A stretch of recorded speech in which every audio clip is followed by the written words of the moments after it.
in his lifetime. One might say that, well, that's great because he can afford it, but what's that to me? 2 Corinthians 8:1-5 says, "And now, brothers and sisters, we want you to know about the grace that God has given the Macedonian churches.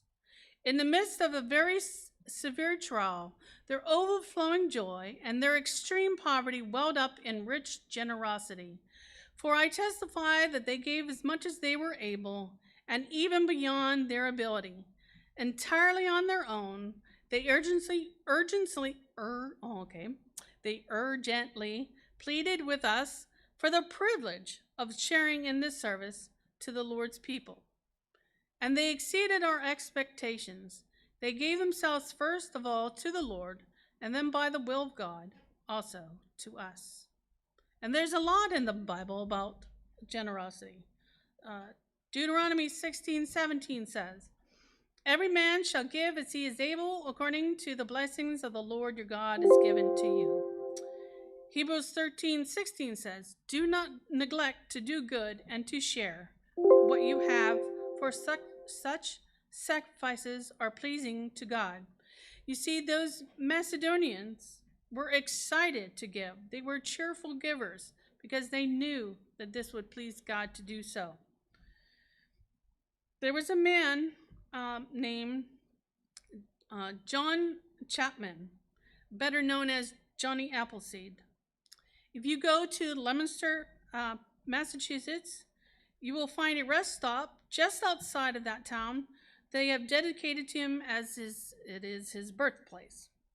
He was known to be a humble, hardworking, and extremely generous man, both to human and creatures alike. He gave his shoes off his feet to someone who needed them more than he did, and was said to have doused a campfire he had during one of his journeys to his several apple nurseries in between Pennsylvania, Ohio, and West Virginia, so that he would not hurt the mosquitoes. Or he has also been known to lay down in the snow outside of a hollow log so as not to discomfit the family of bears inside. There are people like Mother Teresa who once said, "If you can't feed 100 people, then feed one." You know, just do what you can. Matthew 6:19-21. "Do not lay up for yourself treasures on earth, where moth and rust destroy, where thieves break in and steal, but lay up for yourselves treasures in heaven, where neither moth nor rust destroys, and where thieves do not break in and steal.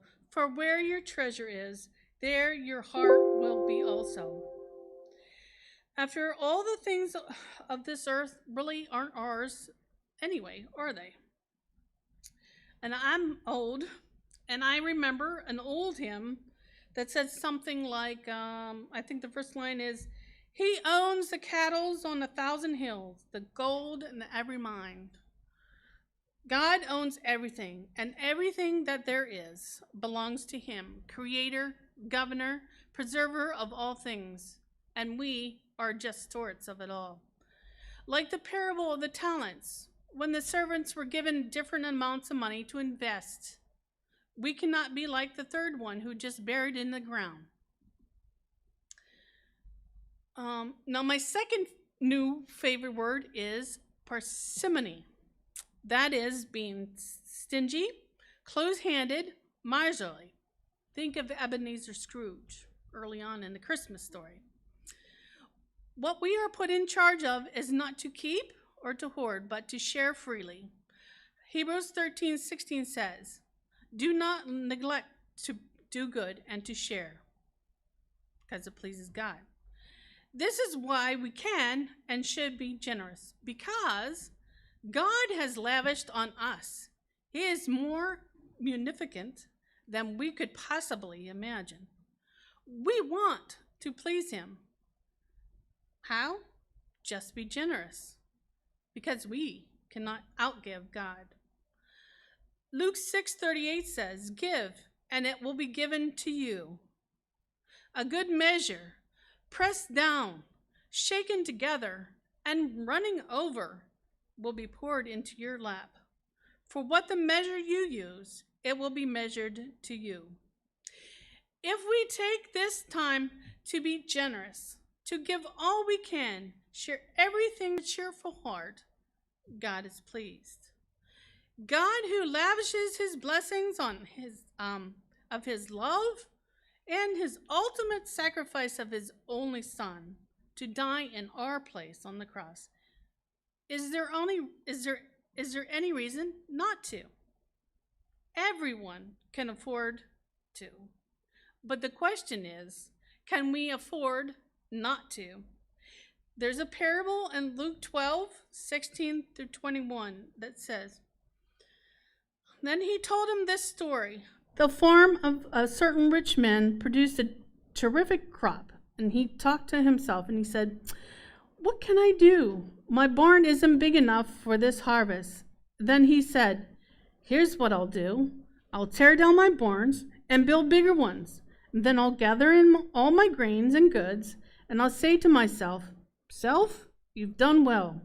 You've got it made. Now you can retire. Take it easy. Have the time of your life.' But just then God showed up and said, 'Fool, tonight you die, and your barn full of goods. Who gets it?' That's what happens when you fill your barn with self." There was a missionary named Jim Elliot who once wrote in his journal, "He is no fool who gives what he cannot keep to gain what he cannot lose." Remember, Luke 12:34 says, "Where your treasure is, there will your heart be also." Treasures stored in heaven aren't the tangible ones that we store in locked closets, doomed to disintegrate, but the sharing those abundantly, bountifully, those types of things are the treasures in heaven. That farmer in that parable with the abundant crop simply had the wrong attitude of his abundance. My crops, my barn, my life, and he held it all for himself. Fast cars, fancy clothes,